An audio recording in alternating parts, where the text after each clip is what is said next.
The people who don't get surgery are of two different categories. So one is the ones surgeons refuse to operate on because they're too sick or they're too risky or this or that, right? Not here to talk about those people. I'm here to talk about the people who don't get surgery because they're well and a surgeon says it's too risky and they accept. So let me tell you what I mean by that. I went to see ENT because my nose is often clogged, and I was like, are there things you could do to make it better? And potentially there are. But they had to take a look. The first visit is a telephone visit. They took a look, and a surgeon, who's this older gentleman from, another country, he says, yeah, I mean, you have a little bit of issue with your, turbinate hypertrophy. I mean, I would say that's 30% of the issue. 70% of the issue is your deviated septum. But if you could fix it with Flonase or something, I would do that. I wouldn't touch anything. Surgery has a lot of risks.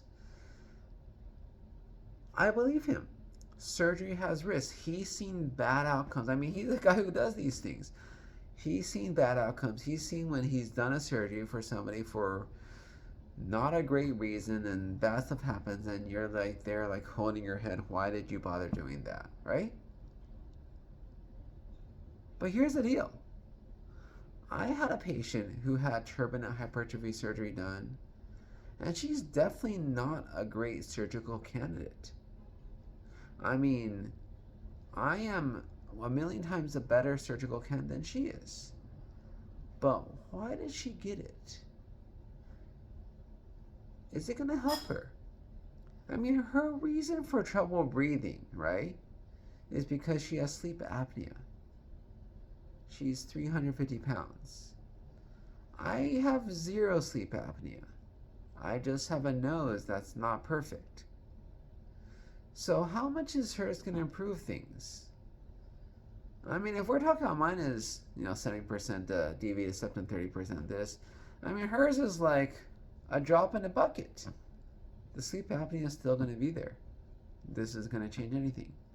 And if she has complications, she has higher risk. Well, obviously, I mean, she had complications. She's in a hospital afterwards, right? It's supposed to be an offers procedure. But she got it. She pushed the surgeon did it, right? It's not like I can't push the surgeon to do it. I can. But I don't. Right? Why is that? Why is it that I don't push the surgeon to do it? Is it because I'm reasonable? Because I'm logical? Because I trust them? I mean, I asked another surgeon. He still doesn't recommend it. I'm just going to accept it, right? Because they know more than me, right? But if you look at outcomes, I'm absolutely clear that who has better outcomes? People like me. But it's not because we don't do surgery. It's not because we don't push. We are highly motivated in other parts of our lives to just get through the boundaries, right? Blow out the obstacles in our way. It's because we put up with it. I think that's the thing about life. Adjustments, right? There's many things that we could try to change and many things we just suck up and deal with. And you realize that you can't change the world, right? You have to just change your own attitude, right? Circumstances are circumstances. What's out there is out there. Can't change other people's opinions about me, right? Can't change stereotypes.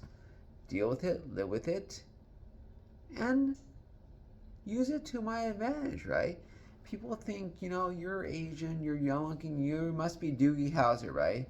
I mean, I can tell you how many times I had Doogie Howser jokes. I don't even know who Doogie Howser is. I mean, I guess he was a doctor. Steve Urkel was, my generation. I don't think he's a doctor, though, but the nerd, right?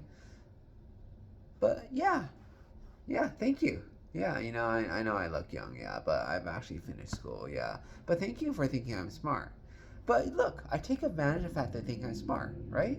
Some people, you may need to build yourself up, explain your credibility, this or that, but to these people who call me Doogie Howser, I mean, they already think I'm the smartest guy here, right? No need to tell them why I'm so good, right? They already know it. That's the thing about those of us who don't get surgery. We we just put up with it, go with life, live life, and we're fine, right? And the people like my patient who got the surgery and didn't do so well afterwards, the surgery didn't help her. And the surgeon said no, but they pushed ahead. And I feel for the medical folks listening, that's why it's really interesting when you think about studies and people who didn't get surgery and people who did. When you have a non randomized trial, there's a difference with the people who didn't get surgery, who put up with it, who got through it. There's a different strength and force of will that probably explains why they're going to do really well, even though they didn't get this thing called surgery. Because psychologically, they're doing well. And that's 70% of everything.